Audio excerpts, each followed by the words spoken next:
yako usimnyoshe kidole. Mama ni mama, hata kama una mzidi elimu ni mama huyo. Ni mama yako usimwambie ngumi, ni mama yako huyo, usimtukane. Ufalme wa Mungu, huu ufalme mwingine wa Mungu, wanapigana kwa ajili ya kuharibu hizo roho. Kwa hivyo vita wakati mwingine inakuwa ni roho, falme mbili, ufalme wa Mungu na ufalme wa Shetani. Lakini Mungu anakuja kwa ajili ya kukutetea katika hiyo vita. Bwana apewe sifa.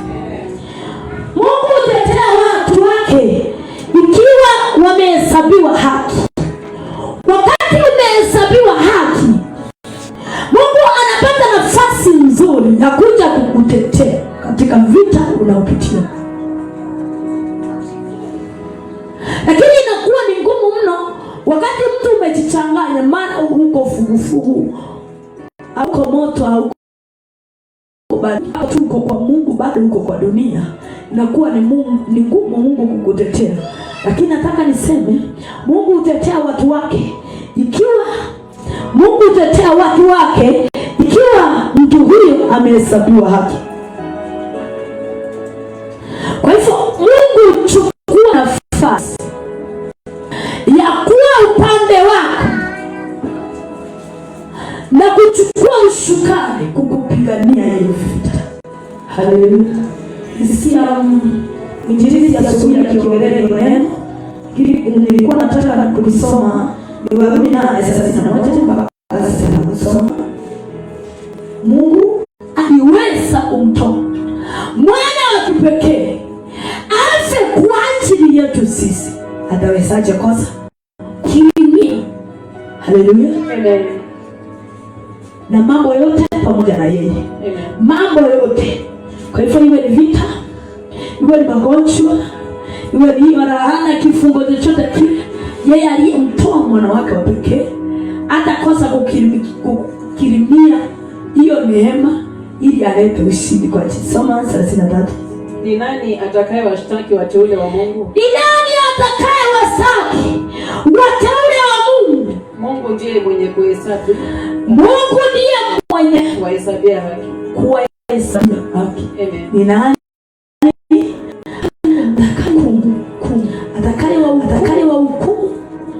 wahukumia adhabu? Kristo Yesu. Ni nani atakayewashtaki wateule wa Mungu? Mungu ndiye mwenye kuhesabia haki. Mtu aliyemteule, nimesema aliye mwenye haki utetewa hata wakati umelala, hata wakati ujapanga, yeye anakuja kwa ajili ya kukutetea ikiwa wewe mwenye haki. Kuna mtu atasema amina kubwa. Ikiwa wewe ukiwa mwenye haki, Mungu ukutendea zaidi kuliko vile unafikiria.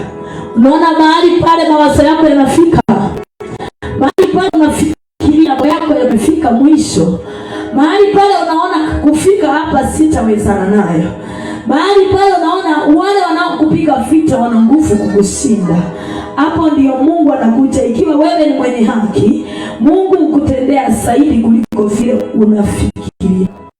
Haleluya. Sio unavyofikiria hapa, mahali unafikiria mwisho, mahali uone kama mambo hayo yatafaulu ama yatafanikiwa. Haleluya. Hapo shida yale tunayowaza ama yale tunayoomba. Sijui kama uko hapo usema amina.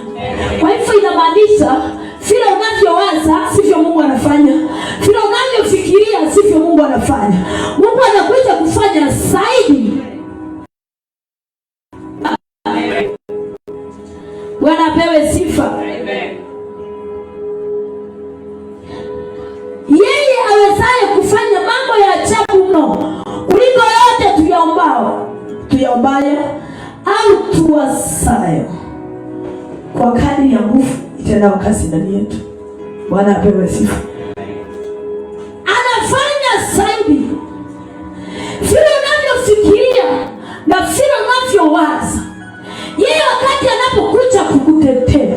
anakutetea zaidi kuliko vile unavyofikiria kwa itafanyika hivyo. Bwana sifa. Nataka niongee mfano ya watu kama wanne. Mfano ya watu ambao walitetewa na Mungu. Kuna mifano mingi ya watu ambao Mungu alitetea kibibilia, akawapigania, akaonyesha uweza na nguvu zake kwa kuwaokoa na kuingilia kati. Nataka usikie hiyo. Mungu alionyesha uweza wake na nguvu zake. Kwa hivyo wakati Mungu anakutetea ama kukupigania, anaonyesha nguvu zake na uweza wake, uweza wa kuokoa. Anakuja kuingilia kati katika lile jambo unalolipitia, anaonyesha uwezo wake wa kuokoa, kwamba yeye ana nguvu, yeye ana uwezo. Lakini unajua wakati kama huu Mungu hakuji kukutetea kwa sababu ulikuwa mgonjwa jana na kupona leo. Naongelea vita. Anaacha unapambana, unapigana vita mpaka unaona imefikia,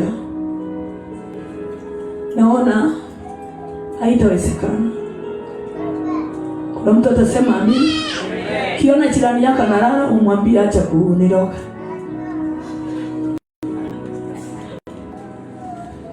Haleluya. Apewe sifa. Unamgusa tu ukimwambia hivyo hata. Unajua sasa usingizi ukikupata wakati wa neno, uko kinyume. Haleluya. Amen. Bwana Yesu apewe sifa. Amen. Mungu akuje kujionyesha kwa mambo ya hivi.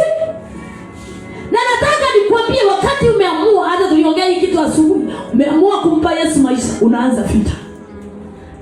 Vita inaweza anza kutoka kwa nyumba yako bado. Vita inaweza kwa jamii yako, ndugu zako wanakuwa kinyume na wewe. Watu mliozaliwa, achana tu na watoto wako ni wadogo, wewe na sista yako na kaka yako amwelewani. Sijui kama uko hapo, usema amini. Yeye anakuja.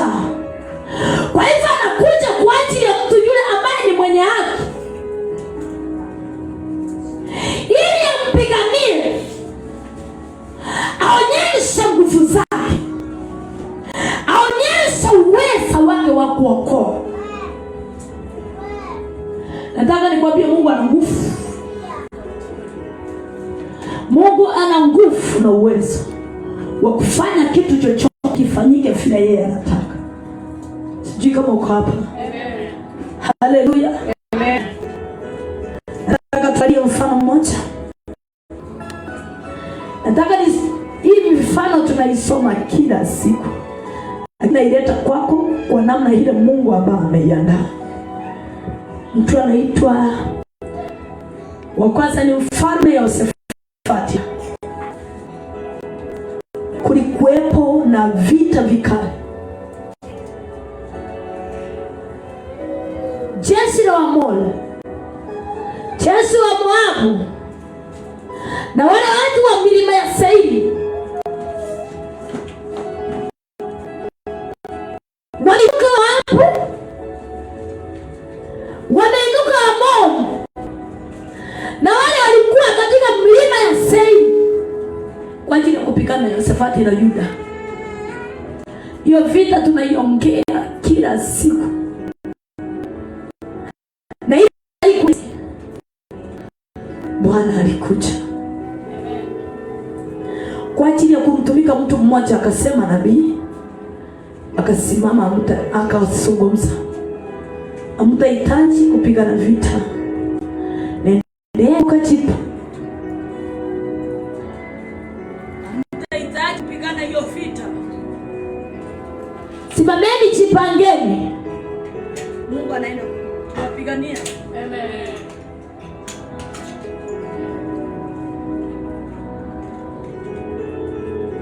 Haleluya. Amen. Mambo ya Nyakati ni wa Pili 20:15 mpaka 17. Yehoshafati na Yuda wamekuwa katika vita, na ile vita haikuwa rahisi, wakipiwa na Moabi, wakipiwa na Waamoni. Walikuwa wameinuka vita, watu wa mlima Seiri walikuwa wamejipanga kuta na wanapigana nao. Majeshi yamesimama kupigana na Yuda na Yehoshafati. Bwana aliona akashuka kwa ajili ya kutetea Yehoshafati na Yuda wote. Kuna mtu atasema amina. Amen. Jina la Bwana Yesu libarikiwe. Amen. Haleluya. Amen. Tunaangalia habari ya Shadraka, Meshaki na Abednego. Tuliona vile Mungu anawaokoa kutoka kwenye tanuru la moto. Na kitu ilifanya waokolewe ni imani yao ilisimama. Imani ikasimama. Na ikafanya mfalme wa Babeli atambue uwezo wa Bwana. Hebu nisome Danieli 3:8. Ukiteremka kidogo tutaachia njiani. Kuna kitu hapa nataka uelewe. Daniel 3:8. Basi baada ya Wakaldayo wakakaribia, wakaleta mashtaki juu ya Wayahudi. Wakaleta mashtaki. Wakaldayo ndio waliosimama wakaleta mashtaki juu ya Wayahudi. Wajibu wakamwambia mfalme Nebukadneza. Wakajibu wakaenda mbele ya mfalme Nebukadneza. Mfalme. Mfalme Nebukadneza alikuwa mfalme wa Babeli. Mfalme, uishi milele. Uishi milele. Wewe mfalme. Wewe mfalme. Ulitoa amri ya kwamba kila mtu atakapoisikia sauti ya panda. Ulitoa amri ya kwamba kila mtu atakaposikia sauti ya panda na filimbi kinubi na zeze na santuri na zomari na namna zote ni lazima anguke na yabudu sanamu. Amen. Na kila mtu asiyegeuka na kuabudu, yeye asiyegeuka na kuabudu atatupwa katika tanuru ya moto. Ulisema atatupwa katika tanuru ya moto. Wako Wayahudi kadhaa wa kadha hiyo ni mashtaka imepelekwa kwa mkuu wa Babeli. Wako watu Wayahudi kadha wa kadha ambao wamesimama na wamekataa kufanya jambo hilo juu ya mambo ya wilaya ya Babeli. Yaani Shadraka na Meshaki na Abednego. Mambo yaliyoweka katika hii wilaya hii unaosimamia ya Babeli. Wamesema kwamba hawezi fuata maamuzi na kile ulichopitisha kifanyike. Watu ni Shadraka, Meshaki na Abednego. Watu hawa mfalme hawakukujali wewe. Hawaitumikii miungu. Hawaitumikii miungu yako wala kuiabudu ile sanamu ya dhahabu iliyosimamishwa. Basi Nebukadneza akatoa amri kwa hasira. Mfalme wa Babeli ambaye anaitwa Nebukadneza akatoa amri kwa hasira na ghadhabu. Waletwe hao Shadraka, Meshaki na Abednego. Basi wakawaleta watu hao mbele ya mfalme. Nebukadneza akajibu akawaambia. Nebukadneza akaongea maneno yake. Enyi Shadraka na Meshaki na Abednego. Ni kwa makusudi hata hamtumikii Mungu wangu wala kuisujudu sanamu ya dhahabu niliyosimamisha? Basi sasa kama mkiwa tayari, wakati mtakapoisikia sauti ya panda na firimbi na kinubi na zeze na santuri na zomari, amuko tayari kuinamia miungu ile ambayo niliyoisimamisha, basi ikiwa mko tayari, ikiwa mtasikia vinubi, ikiwa mtasikia zeze, muinamie na kuiabudu. Zote za ngoma na kusujudu sanamu ni vyema, bali msipoisujudia mtatupwa saa hiyo hiyo katika. Kama mtafanya hivyo mtatupwa saa ile katika moto uwakayo. Naye ni nani Mungu yule atakayewaokoa nyinyi? Tuone na mikono yangu. Mungu gani atakayewaokoa? Mikono yangu. Rudi hapo vizuri watu. Basi sasa kama mkiwa tayari wakati mtakapoisikia sauti ya panda. Soma bi yake. Ni vyema, bali msipoisujudia. Ni vyema, bali msipoisujudia mtatupwa saa hiyo hiyo katika tanuru iwakayo moto. Naye ni nani Mungu yule atakayewaokoa? Naye ni nani Mungu yule basi atakayewaokoa? Unasikia mfalme wa Babeli anakejeli Mungu akisema, basi ni nani? Tuone ni nani atakayewaokoa katika moto. Ndipo Shadraka na Meshaki na Abednego wakajibu wakamwambia mfalme. Shadraka, Meshaki na Abednego wakajibu wakamwambia, Nebukadneza, hamna haja kukujibu katika neno. Hamna haja kukujibu katika neno. Kama ni hivyo, Mungu wetu tunayemtumikia, hawezi kutuokoa na tanuru ile. Hawezi kutuokoa kwa tanuru inayowaka. Naye atakuokoa na mkono wako, naye atatuokoa na mkono wako, mfalme. Bali kama si hivyo, ujue mfalme, ya kuwa sisi hatukubali kuitumikia Mungu yako wala kuisujudia hiyo sanamu ya dhahabu uliyozamisha. Sema amina. Amen. Umefika mstari wa 18. Bwana Yesu apewe sifa. Amen. Utaachia hapo. Amen. Huyu ni mfalme wa Babeli. Nebukadneza amesimama na amesimamisha miungu yake ya kuabudiwa, ameichonga. Watu wote wakana, lakini mtu anaitwa Shadraka, Meshaki na Abednego wakasimama, hawakuinamia. Watu wale walio wasimamishi wakapeleka taarifa, wakasema kuna watu ambao wataki kuinamia miungu yako, mfalme. Mfalme alikuwa amepitisha mfalme wa Babeli, akasema kwamba yule ambaye hataisujudia itabidi atupe kwenye tanuru iwakayo moto. Ikafika bado wakapelekwa mbele yake, akauliza kwa nini, na ikiwa basi ni vizuri kama mtainamia. Kama mtainamia miungu hiyo yangu, ona kama ni Mungu gani atakayewaokoa katika huo moto. Sikia, jambo hili alikaa rahisi vile unavyoona, na vile tunavyolisoma pale chini kwamba akaonekana mtu wa aina eti wakubwa aikani ameenda pale mpaka huo moto.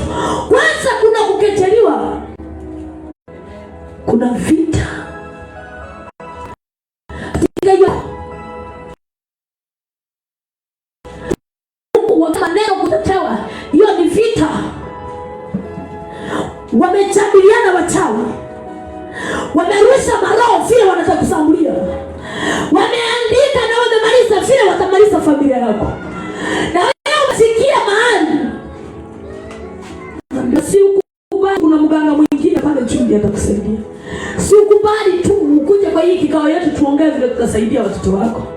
Alo, hapo ndiko nahitajika kusimama. Nataka nikwambie mpaka Mungu kuja kukutetea, inahitaji kuonekana imani yako kwamba imepanda viwango. Si imani ya kawaida. Imepanda viwango kupita ile kiwango wanatarajia. Umeenda viwango vingine. Umeinua imani kiwango kingine. Kwamba hata ikiwa Mungu ataniokoa, hata ikiwa mambo haya yataharibika, hata ikiwa kesho zitapatikana, hata ikiwa watanifunga, hata ikiwa wataniharibu, bado nitasimama. Amen.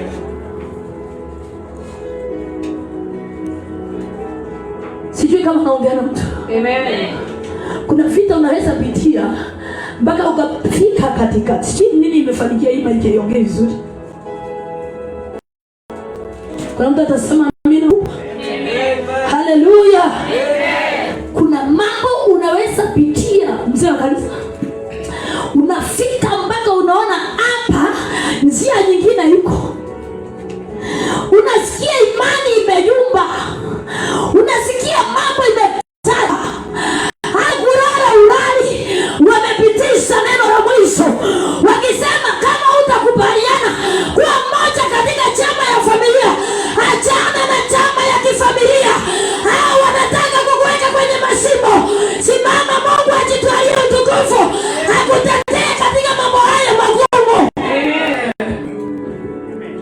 wasikuweke katika vikao vyao. Amen. Mimi hata sitaki vikao vyao. Sitaki vikao vyao. Usikubaliane kuingia hapo. Ongea mambo mepesi. Usikubaliane kuambiwa kwamba lazima tukutane. Yule anataka kukusaidia. Lakini kwambie hata wakati utakaposimama katika hayo mambo yamekuwa magumu, lazima Bwana atakuja kwa ajili ya kukutetea. Amen. Hata ikiwa Mungu wetu hata tusaidia, haujawahi kusikia unaambiwa sasa na umeokoka, hiyo wokovu imekusaidia nini? Hiyo makanisa unaenda kuomba, umesaidika nayo nini? Mwambie kazi yetu sisi ni kuomba, si kusaidika. Zakati yetu sisi ni kuomba. Na sasa tangu uokoke, si maisha yako ndio imekuwa mbaya. Mwambie sasa niko kwenye shule. Ndio naisha kuendelea mbele. Sijui kama unaelewa. Watakwambia na hiyo maombi naomba Bwana isaidie kusaidia. Sile haikuwa inisaidie. Lakini nimejifundisha bado kumtegemea na kumwachia Bwana. Amina. Amen. Hiyo kanisa unaenda imekusaidia nini? Haujakuja kanisa usaidike. Unakuja kanisa umtumikie Bwana. Huyo Mungu wako ndiye ana mawazo. Ndiye ana njia zako. Ndiye anajua vile atakutetea. Anajua badilisha. Usisikie zaidi. Sijui kama uko hapa.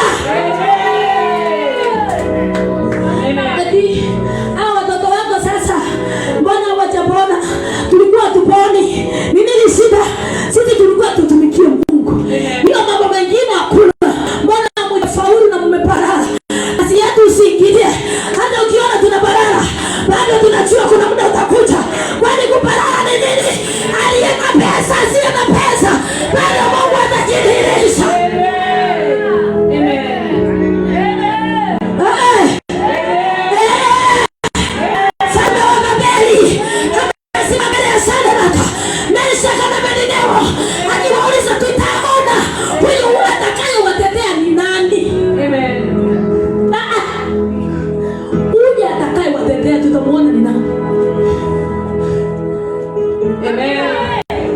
Unajua hata ikiwa Kenya bado tuko kwenye shida za hii.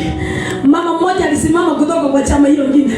Akasema tutaona huyu Mungu anayesikia maombi ya Ruto. Unajua hata yawezekana ndio hiyo maana ilimfanya achukue. Mungu hataki kukecheliwa na kutahauliwa. Ukifika kiwango hicho, anaanza kuwageuza. Wale waliokiwa kimewe. Anaosema watoto wako hawatafaulu. Tutaona hiyo maombi yake. Na huyo Mungu anayetumikia hatamsaidia na nini?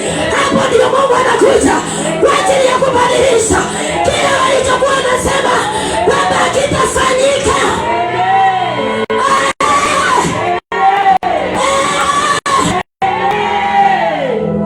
Alikuwa anatumikia Mungu. Sasa hii matatizo yametoka wapi? Nani alikuambia sisi tunamtumikia Mungu hatuwezi jaribiwa? Tunajaribiwa ili tuweze kutoka tukiwa taabu. Inayong'aa bado tunaundwa. Tuko kwenye mashini tunaelezwa. Tuko kwenye mashini tukichongwa. Haijalishi ile hali utakaopitia. Lakini nataka nikwambie siku ya leo bado Mungu atakutetea. Siwache tu waseme. Siwache wasema.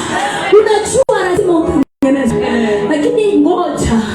Hiyo maneno wanaosema ndio yanaokuwa kufungua mlango. Unajua Shadraka, Meshaki na Abednego wasingetokezewa na mtu wa nne kama mfalme wa Babeli. Asingewaambia hivi, tutaona nini atakayewatetea. Hapo ndio Mungu alikuja. Si usikie hiyo maneno wanakuambia. Wanakuambia aje? Umekaa ukiomba utasaidika. Ngoja uone.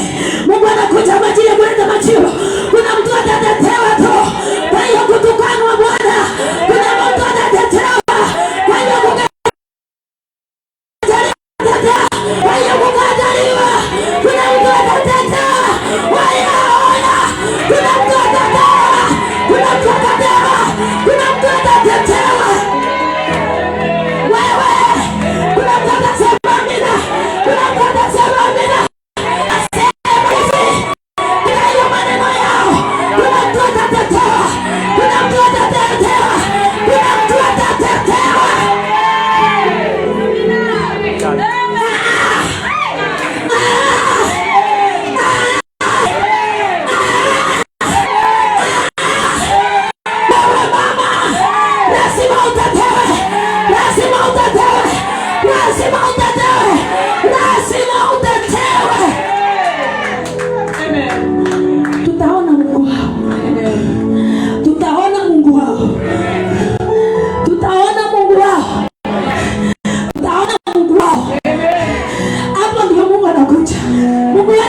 atishwi. Mungu atishwi. Na Mungu hawezi kumharakisha. Na sisi nilikuwa nasema tutangoja muda wake. Sisi hatuna haraka. Kama ni kuomba tutaendelea. Tunangoja Bwana. Hatuna haraka. Tumekaa tukingoja. Hatuna haraka tumekaa. Hatuna haraka tunakaa. Tunasongeza vite. Bado tunaendelea kukaa. Tuko tunamngoja. Tunangojea Jehova. Tunangoja wakati wake. Hatuwezi kosa kuendelea. Atakuja kwa ajili ya kujibu. Tunangoja.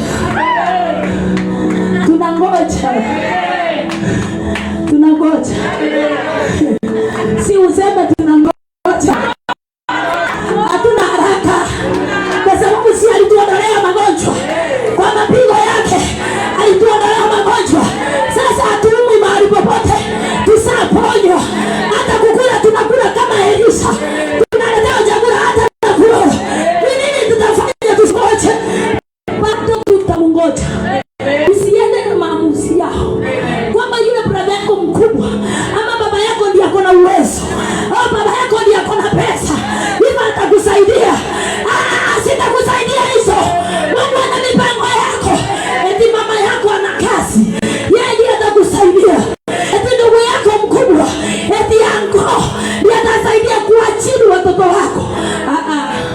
Asikukoe. Tuna Mungu mtetezi.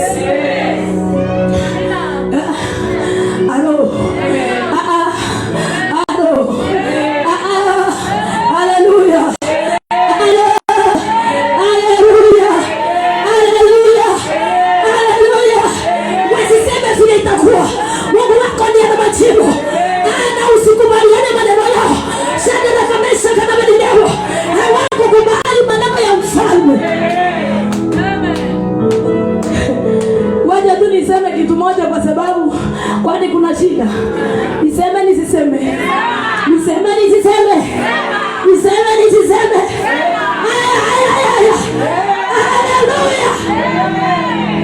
Mtu mmoja akaniita. Nilikuwa nimewamini. Akaniita akanigarisha hivyo. Kwa amekaa wawili. Na mimi tumeenda na nani? Nilikuwa nafikiri na wao mama wawili. Kaniambia unachua mali tumefikia. Kama utatusikia, sisi sasa kile kitakufanikia nicho. Sisi hatutakusaidia na hatutakutetea. Na hatuko upande wako kama utatusikia. Kitu iko lazima utaama pale. Nasema kuama hapa sivyo niko sahihi. Najua hata wanafuatilia ni watu wakubwa. Tumekaa hapo. Kiniambia unajua hapa kanisa inaweza chomwa. Ama inaweza kuja watu kuiba. Hiyo tunaijua. Lakini tuna siri ya kuomba. Sijui kama unanipata. Sijui kama unanipata vizuri. Kitu mahali nimefikia. Kwa hivyo wazao kushishwa pesa wako nayo. Nikajaribu kufikiria. Nikasema nitakubali. Nikajaribu kupiga mahesabu. Akili yangu ikaenda. Nikarudi nikafika kwa nyumba. Tukiwa tuna hawa. Sio wanafikiria nimejua sasa mimi ndio naamua. Ndio ile maamuzi ya mwisho. Nikafika kwa nyumba nikasema waniache wasiniache. Hakuna shida, bado nitang'ang'ana mbele. Usisikilize maneno yako. Huyo Mungu aliyeniachiwa. Najua mtu akikuacha anakuacha na Mungu. Akuachi peke yako. Akuachi peke yako. Hata kila mtu akikukataa, ubaki na Yesu tu. Yesu atakuletea watu wengine. Hata mume wako akikuacha leo, hata mke wako akikuacha leo, lakini usiachwe na Mungu. Mungu atakuja alete watu wengine. Amina.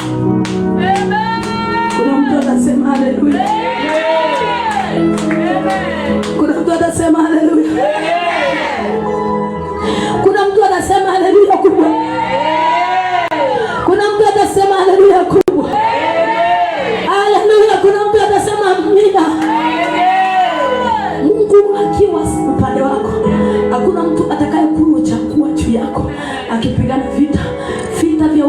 Israeli wakitoka Misri wakielekea Kanaani, haikuwa vita rahisi, ilichukua muda mrefu. Haikuwa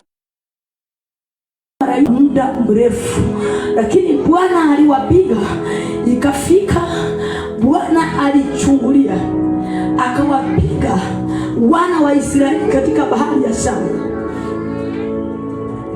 ili Israeli wapate usalama. Amina.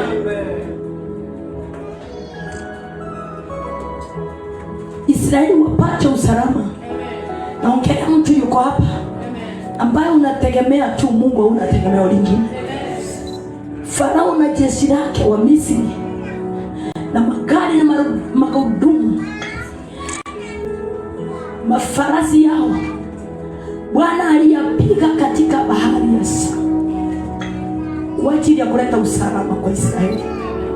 Usalama uko kwa Yesu. Usalama wako uko kwa Yehova. Hapa ukisoma Kutoka 14:24 mpaka 29 itakwambia confidence pale katika bahari ya Shamu, Israeli wakiwa wamepita, Bwana akalichungulia jeshi. Kwa hivyo Bwana ana macho na macho ya makali. Hata wakati unapolala usiku, wachawi wasikutishe, anawatazama na anakuangalia wewe. Bwana ni mlinzi wako, anakulinda mchana na usiku. Hata wakati watakupangia mabaya, wewe ukiwa uwaone, Bwana atakuwa amewaona bado. Mtu anisomee hiyo 14 mstari wa 20. Iko 24. Exodus 14:24. Ya? Ikawa katika zamu ya alfajiri, Bwana akalichungulia jeshi la Wamisri katika ile katika ile nguzo ya moto ya wingu. Ile moto ya wingu akalifadhaisha jeshi la Wamisri. Akayaondoa magurudumu ya magari yao. Hata yakaenda kwa uzito. Na Wamisri wakasema, tukimbie mbele Israeli. Tukimbie hivyo. Kwanza walinyang'anywa hiyo magari yao, yakaenda wakaanza kusema na tukimbie mbele ya Israeli, kwa kuwa Bwana anawapigania kinyume cha Israeli. Bwana akamwambia Musa, nyosha mkono wako juu ya bahari, ili maji yarudi tena juu ya Misri, juu ya magari yao na juu ya farasi. Musa akaunyosha mkono wake juu ya bahari, na kulipambazuka, bahari ikarudi kwa nguvu zake. Wamisri wakakimbia mbele yake, na Bwana akawakutilia mbali ya wakakimbia mbele. Unajua kuna wakati mwingine nafika Mungu wakati anakutetea, anachukani kupigana maadui. Wanajaribu kwenda mbele, wanakutana na Mungu. Na hiyo siku siifike kwako leo. Amen. Haleluya. Amen. Wanajaribu kutorokea hapa. Rudia hiyo mstari vizuri. Musa akanyosha mkono wake juu ya bahari. Na kulipopambazuka, bahari ikarudi kwa nguvu zake. Wamisri wakakimbia mbele yake. Wakaanza kukimbia mbele. Na Bwana akawakutilia mbali hawa Misri katikati ya bahari. Yale maji yakarudi yakafunikiza magari. Haleluya. Amen. Bwana Yesu apewe sifa. Amen. Hiyo ni kuangamizwa. Kuna mahali kwingine Bwana anahitaji kukutetea kwa ajili ya kuangamiza maadui. Amen. Kuna mtu atasema amina. Amen. Wanajaribu kukimbia kujiokoa. Nilikwambia wakati vita ya Bwana. Nilikwambia Mungu hakuji kupigana vita ovyo wakati imekuwa kali. Wanajaribu tu, tutajiokoa kweli? Wanakutana na Mungu mbele. Tunaweza jiokoa. Unaitwa aje wewe? Hiyo ni jina lako inatajwa. Tunaweza kujiokoa juu ya feni. Tunaweza kujiokoa kweli juu ya harusi. Imekuwa harusi ya mbele. Lakini wanajaribu kutoroka. Haiwezekani. Bwana baada anawasukuma anawarudisha. Bwana anawarudisha baada. Bwana anawasukuma baada. Nataka nikwambie Mungu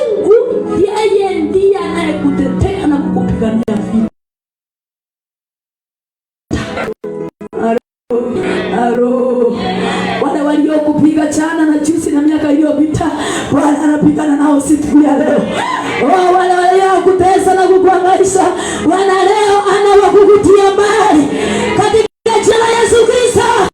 Wale wanataka mabaya ikupate kwa ajili ya utumwa wa Misri tena, safari ni ya kuondoka, kwa sababu mtetezi wako anaenda kukutetea. Hiyo maisha si yako. Misri tunaondoka,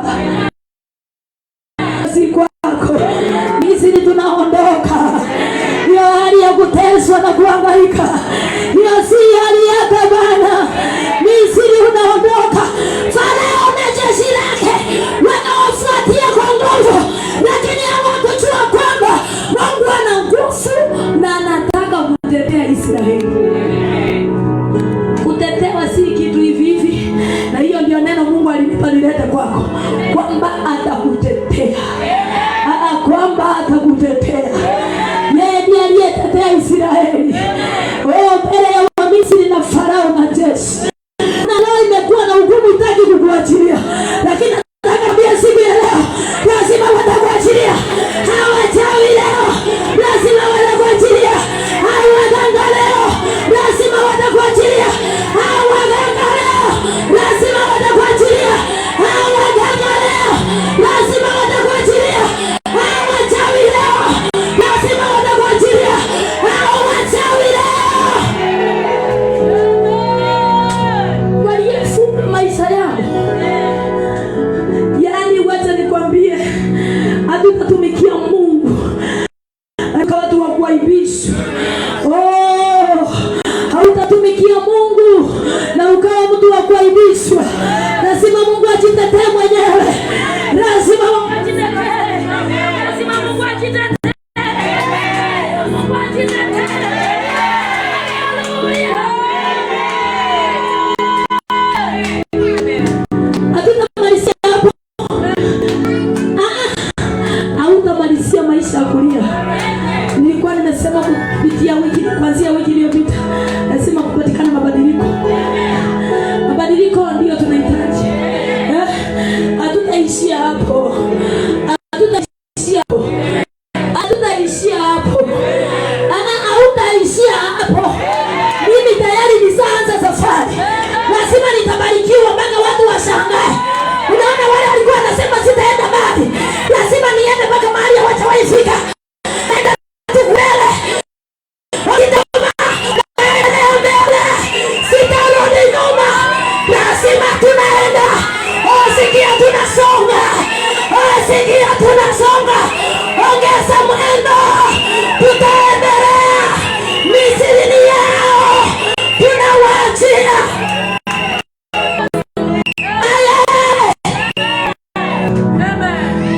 Kama wachawi wa kwenu walikufunga, ilikuwa ni wakati, si leo.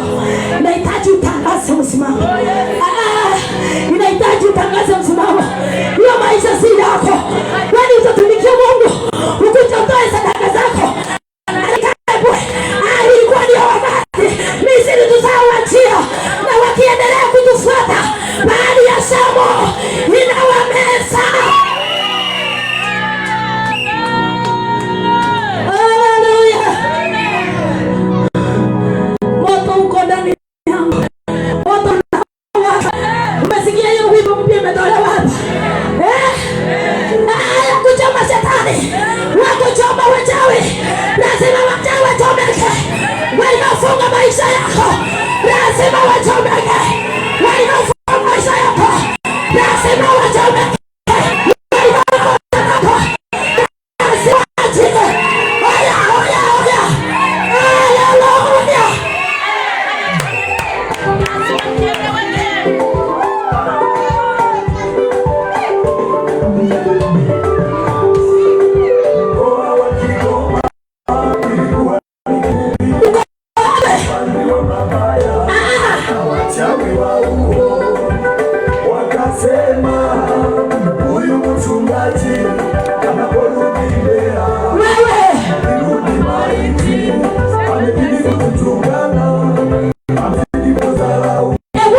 ameng'ara leo.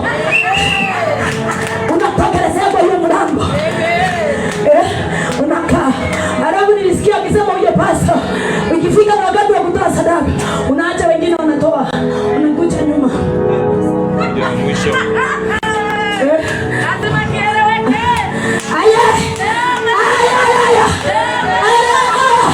Wewe mtu wa mjini, usipishwe na watu wa usimeshambani. Ukienda nyumbani, usianze kukaa hapa eti wanakuroga. Enda kufanya visho. Bwana Yesu, sema na wamaliza. Sema na wamaliza. Unapita hapo ukiwa na uwezo. Na unakaa Nairobi kufanya nini? Enda Ushago next week. Bwana mamlaka. Alafu ufanye mabibi. Naambia sasa.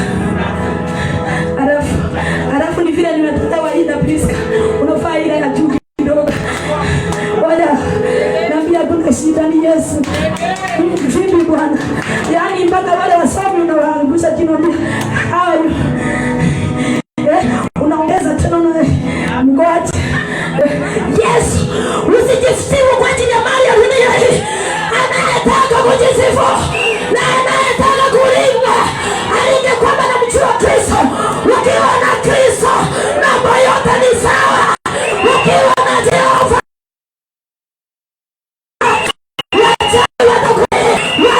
watazitoka, kila kitu kitatetemeka.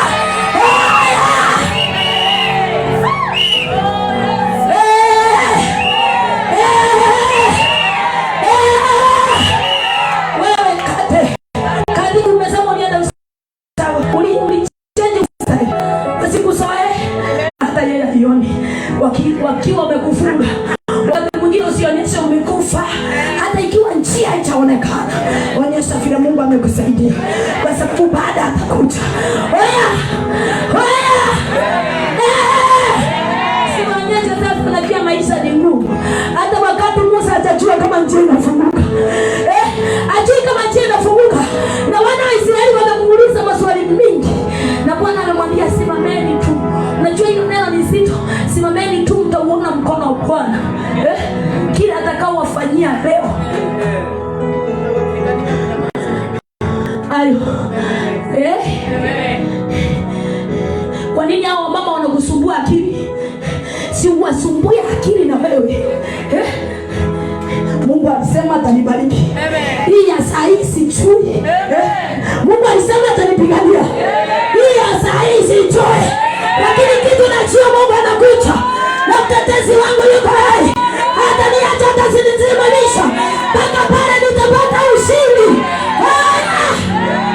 Kumbuka huyu mtu anaitwa Daudi. Daudi anatokelezea. Naongelea watu waliotetewa. Mahali hapaonekani nguvu. Daudi anasimama. Anaenda. Huyu Goliathi mtu alitishia Israeli. Aliwatishia mno. Israeli walitishiwa. Daudi akatokelezea. Kasema, kasikia uchungu na hasira. Akasema mimi napigana naye na ninakushinda. Usiende kama una imani na una Yesu vizuri. Akaenda akasema hivi, nakuja kwa jina la Yesu. Wewe unanikujia na silaha fumo, lakini mimi nakuja kwako kwa jina la Yesu. Unajua ni nini ilishinda Goliathi? Utawashinda walio na nguvu. Amen. Utawashinda tu. Amen.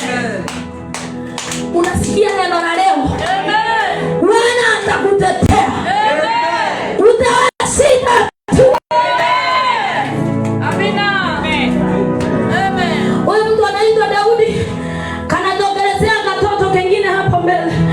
Kanaenda tu kwa Daudi kenyewe. Kanajipeleka kakimwambia wewe, Goliathi simama juu. Si unaliona? Nilirefu linono. Nimefanya siku zote.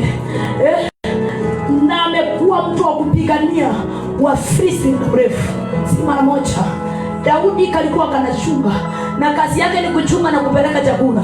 Kameenda kuangalia ndugu zake na kamewapelekea chakula fika. wewe ndio una vitisho. Mbali baba amesimama na ni mtu amesoea vita, alikuwa alichaya tili kubwa, akakuja akamwambia mimi nakuja kwa jina la Bwana, na huyu Mungu unayetukana ndiye nitakupiga na utakuua. Sikia, usiangalie nguvu zao. Na upili kitu ambacho niko na ushuhuda. Nimesapigana na watu wengi. Nimepigana mimi na wachawi huko nilikotoka. Nimepigana vita vikali. Hata hii vita usifikiri rahisi. Haikuwa rahisi mpendwa katika Kristo. Pigana watu walio na mali ya Nairobi, wako na mafrats, wako na pesa kama serikali ya Uganda, wanatembea hata nisui na nini, wanabadilisha magari kama kitu kingine. Na wewe uko hapo siku hiyo siku hata na kagari, natembea na mtoto kwa mgongo, alafu na simu. Wewe Daudi leo, wewe ni Daudi leo, wewe ni Daudi, usiogope. Si uniangalie leo upate ushindi. Yani haikuwa rahisi. Mtu ananunua hizi nguruti 5 utapiga nani na yeye? Anaenda kula na arusha chini 1500. Anaenda huko anarusha pesa. Ukienda huko anarusha, wewe unaonekana kama kapanzi. Umepotelea kama sisimizi pale chini. Lakini usijidharau leo. Yule Mungu aliyenitetea, yule Mungu ndiye nimekuletea. Kukwambia hata hiyo utaona wako na nguvu. Hata wewe Mungu anakuja leo. Mungu atakuja leo. Mungu atakuja leo. Mungu atakuja leo.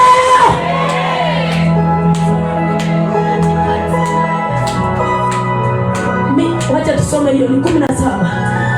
Samueli wa kwanza. Ni Samueli wa kwanza 17. Soma 47. First Samuel 17:14. 7 to 15. Samueli wa kwanza 17. Yeah. Kuanzia 47. Ndio. Nao jamii ya watu wote pia wajue ya kwamba Bwana haokoi kwa upanga wala kwa mkuki. Rudi basi juu. Anzia 45.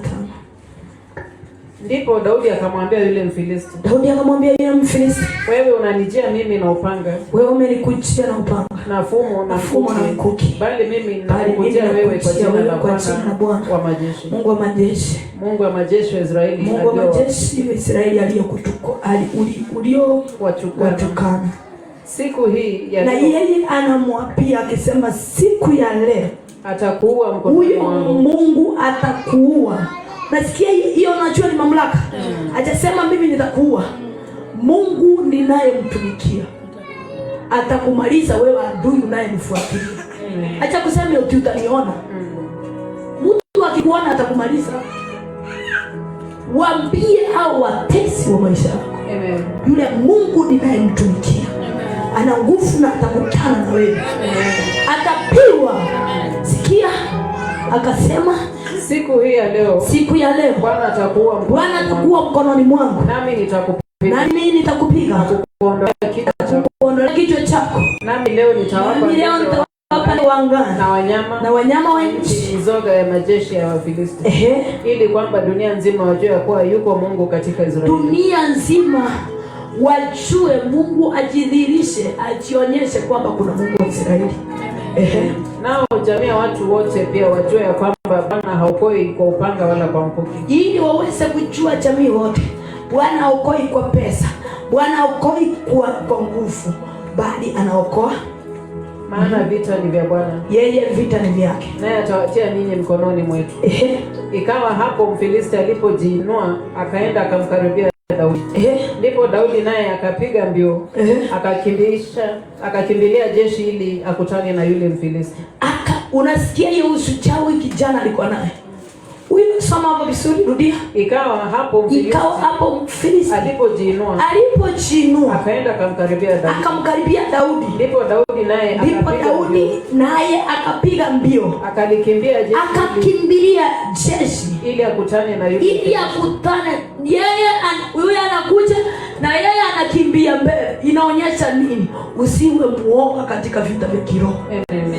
Hata ukisikia wamekutishia, wamepitisha, nasikia anga lako imeandikwa maneno ya kushinda, usiogope. Usisimie roho. Unahitaji kwenda mbele kwa nguvu nyingi. Hata ikiwa napenda kusema unaona kisa, nenda tu. Daudi amesikia mtu ametangaza na ameanza kukuja, na yeye baada ya kuenda hivi alianza kutorokea jeshi, anakimbia mbele yao ili apatane na Mfilisti. Soma. Daudi akatia mkono wake mfukoni. Daudi akaingiza mkono wake kwenye mfuko, akatoa humo jiwe moja. Akatoa jiwe moja, tupa kwa kombe lake. Akatupa kwenye kombe lake. Akampiga Mfilisti katika kipaji cha uso. Akampiga Mfilisti katika kipaji cha uso wake. Jiwe hilo likamwingilia kipajini. Hilo jiwe, kwa sababu alikotoka kama jiwe, alisema nitakupiga. Akaanguka chini kwa jina la Bwana. Hilo jina lina nguvu. Lina mamlaka. Lilitoka likatafuta nafasi ya kupenya, likaingia kwenye kipaji la uso wake. Likapenya, likaingia, akaanguka chini. Yule Mfilisti aliyekuwa mwenye vita, mtu hodari aliyewapigania Wafilisti muda mrefu, akaanguka chini. Wafilisti wakatoroka.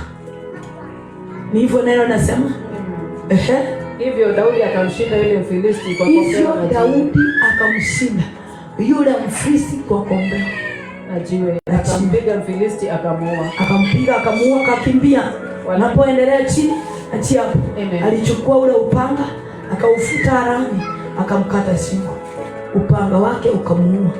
Sisi hatuui watu, hatuombei watu wakufe. Tunarudishanga ile mishale waliotuma kwetu. Tunairudisha kwa wenyewe.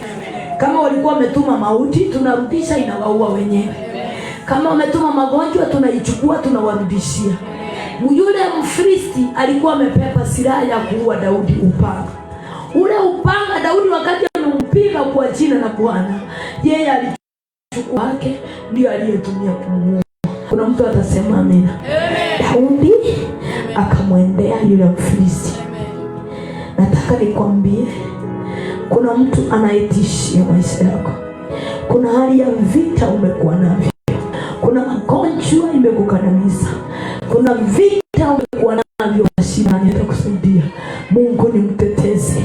Aliyesaidia Daudi, hata wewe leo atakusaidia. Nataka nikwambie, utawashinda. Utawashinda hao. Bwana atakutetea. Bwana Yesu atakutetea. Sijui kama unanipata vizuri. Daudi akakimbia, akatoa jiwe moja, akampiga yule Mfilisti, na yule Mfilisti akaanguka chini. Bwana atachukua ushukani. Hiyo ndio ujumbe wa leo. Nilimwachia Mungu vita hapa, nikamwambia chukua ushukani, upigane mwenyewe. Maana vile pigana hata wewe leo. Kwa sababu ya hiyo nimekuja kukwambia Bwana anachukua ushukani kwa ajili ya maisha yako, kukupigania. Wachawi na waganga waliokupiga vita na kukuinamisha, wakafanya maisha yako iwe ya kuhangaika, Bwana anakutetea mbele yao. Bwana anakutetea mbele yao. Bwana anakutetea mbele yao. Bwana anakutetea mbele yao. Bwana anakutetea mbele yao. Bwana anakutetea mbele yao. Hao Wafilisti unaowaona walio na nguvu mbele yao yako, leo wanaangushwa. Leo wanaangushwa. Leo wanaangushwa. Leo wanaangushwa katika jina la Yesu Kristo. Leo wanaangushwa. Leo wanaangushwa.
katika hiyo vita, akutetee Bwana, akutetee katika hiyo vita Bwana, akutetee katika jina la Yesu.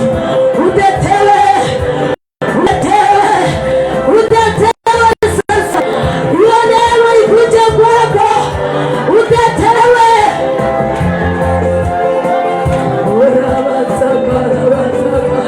Hiyo vita si yako. Bwana achukua usukani. Mungu akiwa usukani wetu. Adui yetu yatoka wapi? Aliyemtoa mwanawe pekee kwa ajili yetu. Anaweza kukirimia hiyo neema. Yesu akuje kwako na kukirimia hiyo neema. Hiyo neema ikuje juu yako, neema ya kutetewa katika jina la Yesu. Neema kuleta Yesu.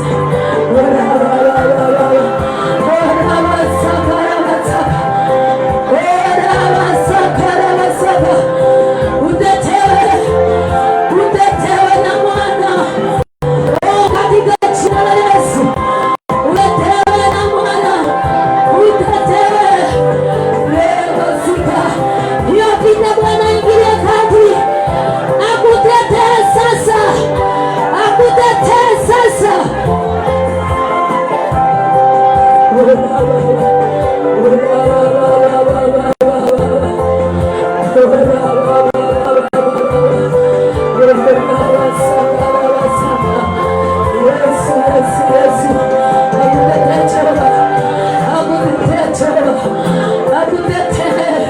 Utetewe sasa, hadi washinde mbele yako. Hiyo vita ikuondokee, magonjwa yashinde mbele yako. Bwana akutetee. Yes, akufungulia hiyo njia, akufungulia hiyo njia.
Naona kuna nafasi mbele yako, usongee mbele. Yes. Utetee hiyo neema iliyomsaidia Yosafati, na Yuda, hiyo neema iliyomsaidia Shadraka, Meshaki na Abednego, hiyo neema ikutetee leo, hiyo neema ikutetee leo,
hivyo. Nenda, nenda, nenda, nenda, nenda, nenda, nenda hivyo. Chomeka, tuachilie moto, tuachilie moto, tuachilie moto, tuachilie moto. Simama hapo, simama hivyo, achilia kidogo. Nenda hivyo, chunga hapa, sigongwe chunga pale, mwacha aende. Nenda hivyo, anza safari. Chunga, chunga sigongwe pale. Nenda, na kwa sababu ya moto mwanga, kusanyika mwende huko mlikotoka. Fungua maisha yake, fungua maisha, fungua maisha, fungua maisha, fungua yeye, fungua yeye. Moto, wala nyoka, wala nyoka, wala nyoka. Changanyikiwa, changanyikiwa, chomeka, chomeka hivyo. Wala nyoka, wala nyoka, moto, enda, achilia maisha yake. Wala nyoka, enda hivyo, enda hivyo, enda hivyo. Enda, enda, enda, enda, rudisha huko, rudisha hiyo minyoka, roho ya nyoka, enda, enda, enda, enda, enda, enda, enda, enda, enda. Kusanyika wote, kusanyika wote, kusanyika wote, kusanyika wote. Enda sasa, enda hivyo, enda. Roho ya nyoka, roho ya nyoka, roho ya nyoka, roho ya nyoka, chomeka moto. Mara ya kwanza, ya pili, ya tatu, ya nne, ya tano, ya sita, ya saba.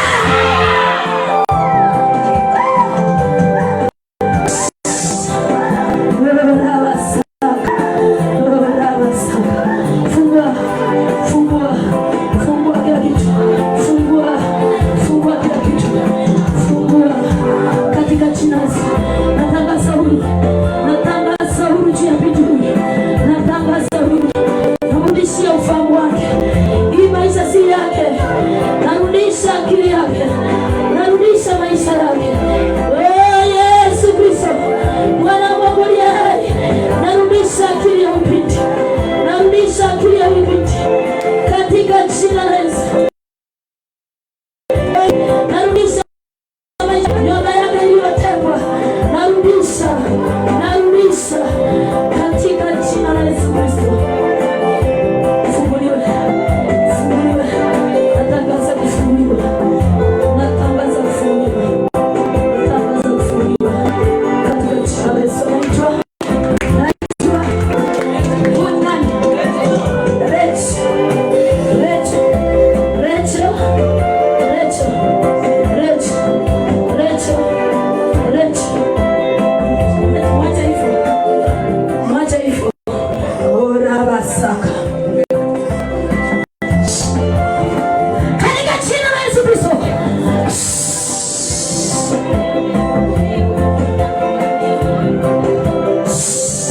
Achilia, achilia maisha, achilia, achilia. Toka, ora basaka, toka, toka, toka, toka, toka, toka, toka, toka, toka.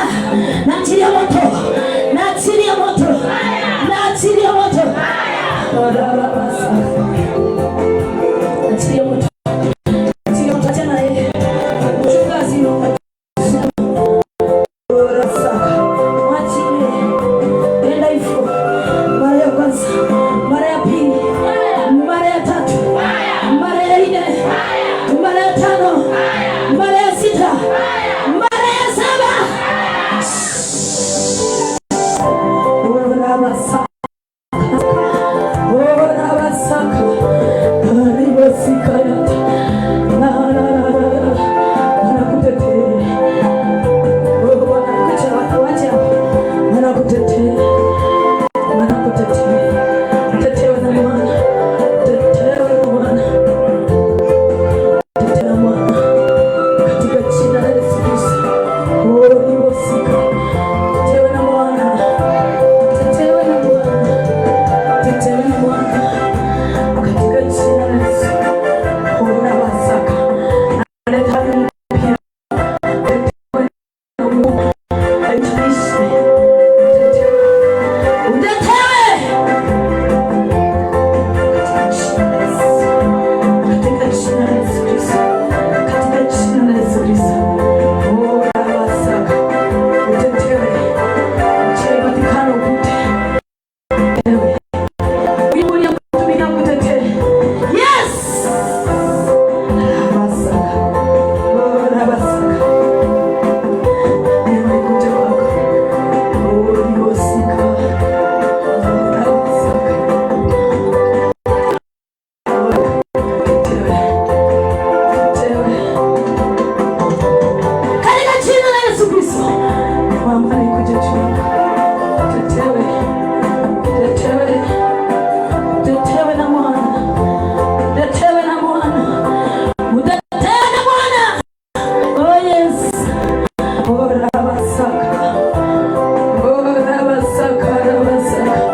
Haijalishi kwa njia wala kwa namna, ni kwa uwezo wa nguvu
Unafunguliwa jioni ya leo.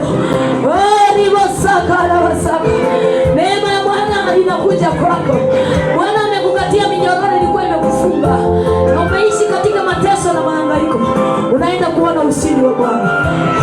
Wasaka. Ni wasaka. Unatetewa vita wewe. Kuna huyu hapa anatetewa. Kuna vita umekuwa nayo wewe. Naona Bwana anakuongelea hiyo.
Unafunguliwa kifungo kilichofungwa cha magonjwa.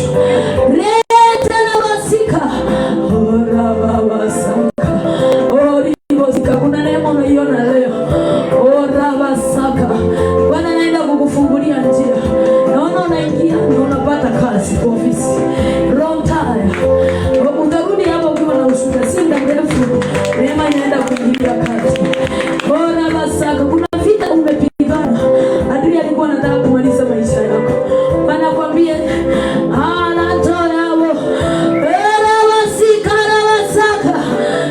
wewe ni mtu mkubwa ambao utakuwa msaada kwa watu wengi. Upokee hiyo neema na upokee heshima yako. Upokee kufunguliwa siku yako. Kuna mtu atasema amina. Lakini napokea ushindi. Kuna mabadiliko na wokovu na kutua kwako. Unaenda kuona neema ya Mungu inakuja kuokoa nyumba yako. Yesu. Unapata nguvu za kiroho nyingi.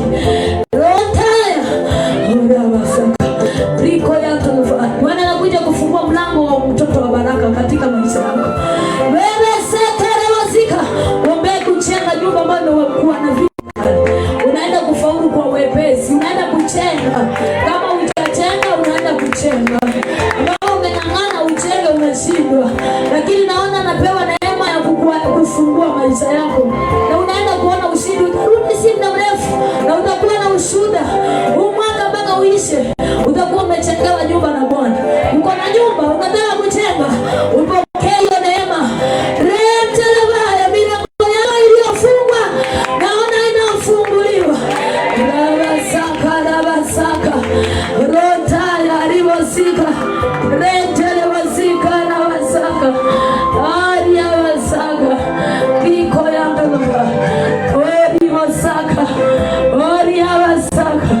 Naona unafuka.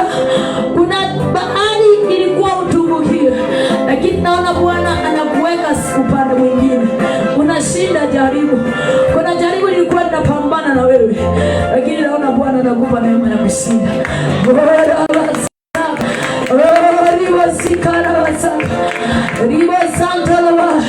Kuna mtu atasema amina kubwa. Kuna mtu atapiga vigelegele.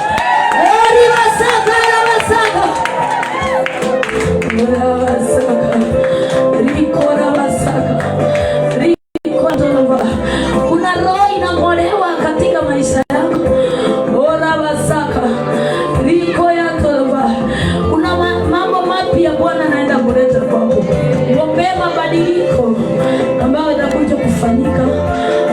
maisha yako na kwa nyumba yako.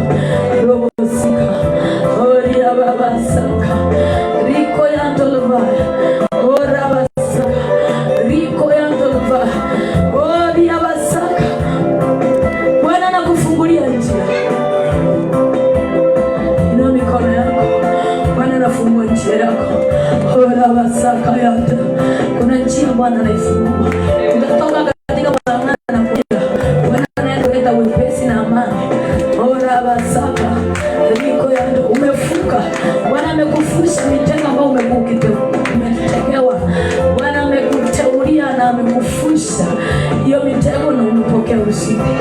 Pokea hiyo neema katika jina la Yesu. Ora basaka.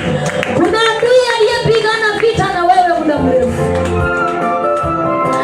Naona Bwana anakupa neema ya kushinda huyo adui. Leteleba. Ora basaka. Riko ya ndaba. Ora basaka. Riko ya ndaba. Watetezi, watu wa kukutetea. Katika familia yenu kuna roho ilikuwa inatuma kukukandamiza. Ora basaka. Na minyororo na mitego ile waliokuwa na kutegua inaondoka. Na minyororo na katika utaanza kupokea uhuru wako kuanzia leo. Pokea amani na ushindi. Bwana anaenda kuinua katika huo mji. Pokea neema mpya katika jina la Yesu. Utasema amina. Utasema amina kubwa. Ora basaka ndabasa. Ora basaka. Kuna njia inafunguliwa kwako, adui anaifunga wewe, unaangalia wewe.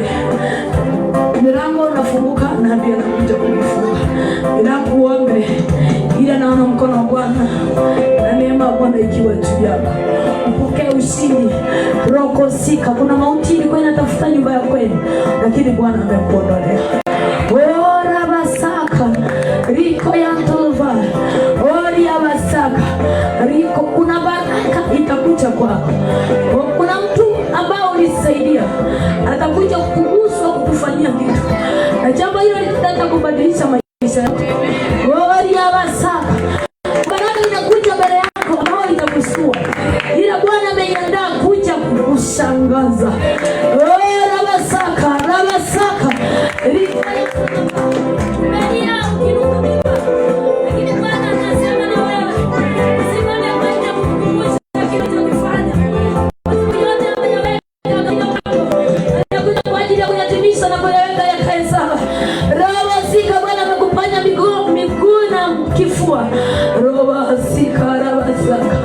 Unapokea uponyaji, uombe maisha yako kubadilika.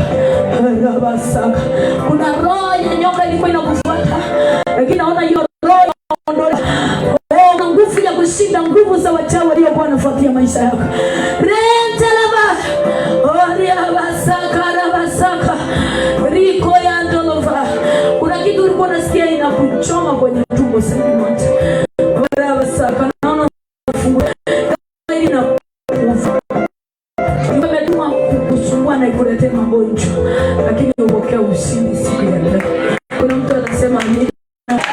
Ora basaka rabasaka riko ya ndolova oribo saka rabasaka oribo.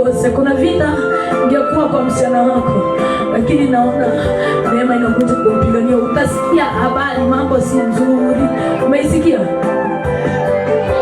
Naona neema inakuja kumpigania. Hiyo kitu inaenda ikipeperuka na kuisha, utaona mkono wa Bwana. Ora basaka riko ya ndolova. Ukatae roho inao sijui ni wewe. Roho ya umo ni usharati.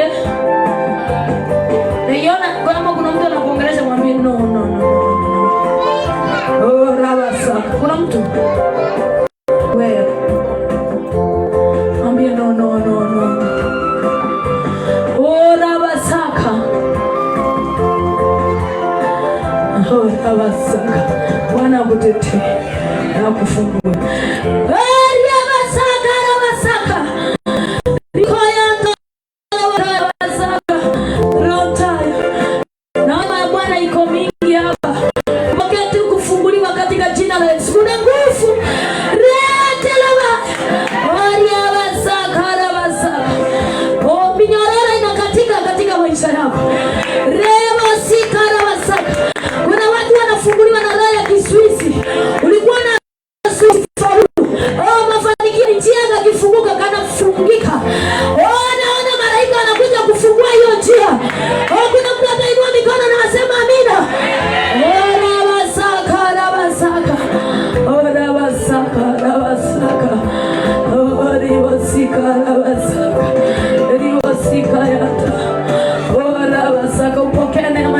kushinda. Pokea neema ya kushinda. Inua mikono yako. Pokea neema ya kushinda. Pokea neema ya kushinda. Inua mikono yako. Pokea neema ya kushinda. Mikono yako. Pokea neema ya kushinda. Pokea neema ya kushinda. Pokea neema ya kushinda. Pokea neema ya kutetewa na Bwana. Bwana akutetee mbele za maadui zako. Bwana akutetee. Bwana akutetee. Inua mikono useme amina. Bwana akutetee. Bwana akutetee. Bwana akutetee. Na kufungulia njia. Na kufungulia njia. Katika jina la Yesu Kristo, upokee neema tofauti siku ya leo. Si wewe tena bali utukufu wa Mungu. Oh, wewe kuanzia leo ni mwenye haki. Utetewe katika haki ya Bwana. Utetewe katika haki ya Bwana. Utetewe katika haki ya Bwana. Oh, utetewe katika haki ya Bwana. Utetewe na Bwana. Utetewe na Bwana. Katika jina la Yesu. Katika jina la Yesu. Katika jina la Yesu. Katika jina la Yesu Kristo. Katika jina la Yesu Kristo. Inua mikono yako. Bwana ni wewe tu.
Jina la Yesu.